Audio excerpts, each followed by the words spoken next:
Welcome back everybody to our third video this week. I will be trying to make videos fairly regularly during the week.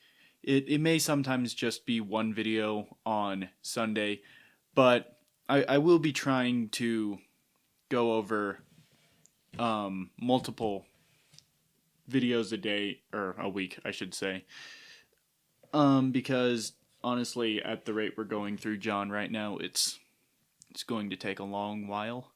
I'm thinking my Sunday videos will probably be more topical, and then throughout the week it'll be more expository, with just us going straight through John from beginning to end. We'll see when that ends.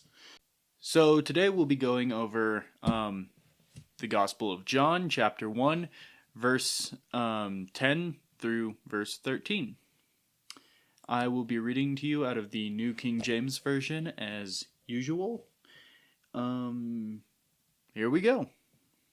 He was in the world, and the world was made through him, and the world did not know him. He came to his own, and his own did not receive him.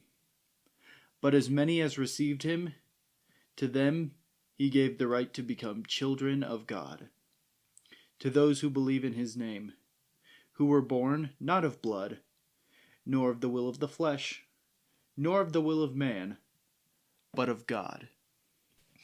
Now, after explaining in our last two videos about how Jesus is God, and simply beyond our comprehension, John then tells us that the world did not recognize him. They did not recognize God. This is, in many ways, the great tragedy of the Bible, after, of course, our original fall, or perhaps even before it. We, the created, sank so deep into our sin that we could not recognize our own Creator. You, of course, still see this today. People will tell you there's no such thing as God. There's no God. Yet, all of creation speaks to his existence. Jesus himself says, if he was silenced, the rocks would cry out. Is that not true?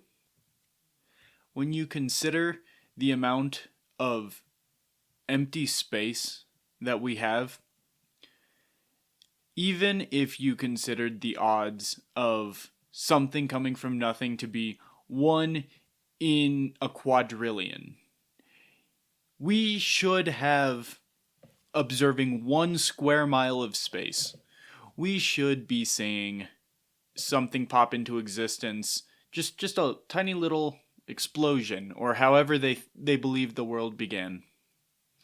We should be seeing something pop into existence once every year, maybe, something like that. If you observe every square centimeter of a well, not square, cubic, I should say, a cubic centimeter in a cubic mile, we should be seeing things pop into existence every once in a while, but we don't. The miracle of our universe speaks to the existence of a God. Now, add on to that the miracle of life. How matter began to move itself. How it began to live and die. Further than that, how some life became self-aware. How we humans are capable of thinking of life and comprehending anything, for the matter. That is a miracle as well. That's at least 3 miracles that you must explain without God. Now, every miracle in the Bible can be explained by the simple fact, God. Just God. I'm not here to debate the existence of God, but I would like to recognize the existence of God in this. And we have become so arrogant that we do not recognize God anymore. That is a great tragedy. God came to save us, even. He didn't come to claim dominion over us.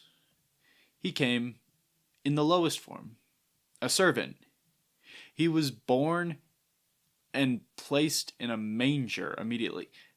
How would you feel if you were born and the first place you were placed was onto a dinner plate?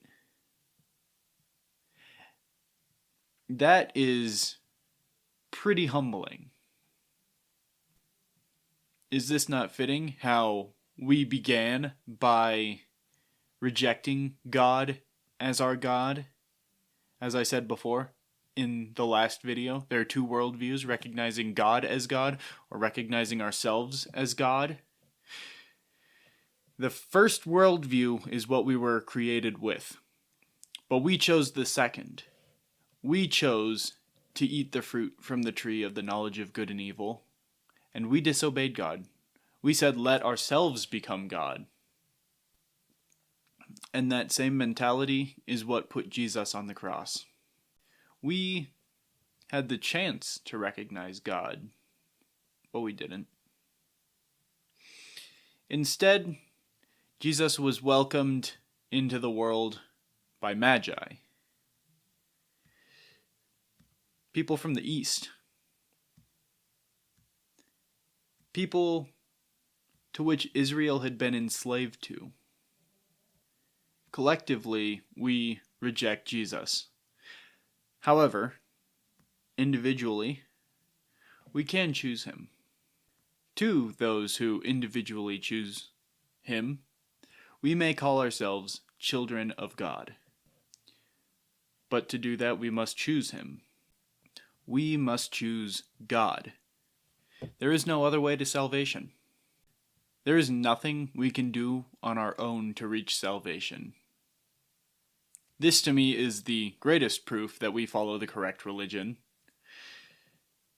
Every other religion, every other worldview says that you can reach salvation. You can work hard enough. You can follow the rules well enough, and you will be able to reach salvation. But Christianity is unique, and Judaism.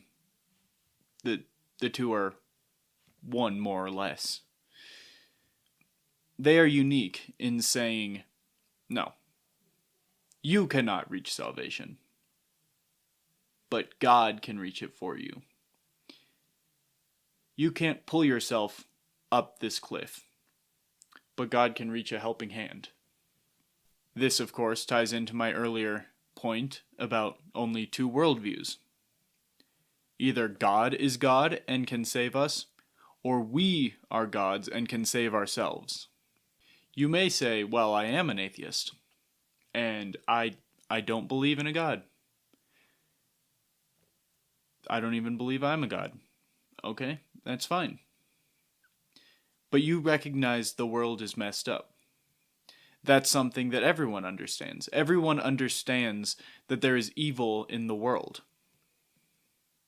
The difference between a Christian and a non-Christian is that the non-Christian believes they can fix evil. The Christian believes that we are evil. We all are evil. Ever since we allowed evil to enter. Ever since we opened the back door for sin to enter the world. If Christianity is true, all other religions are false. It really is a binary. God is God, or we are gods. Which do you choose?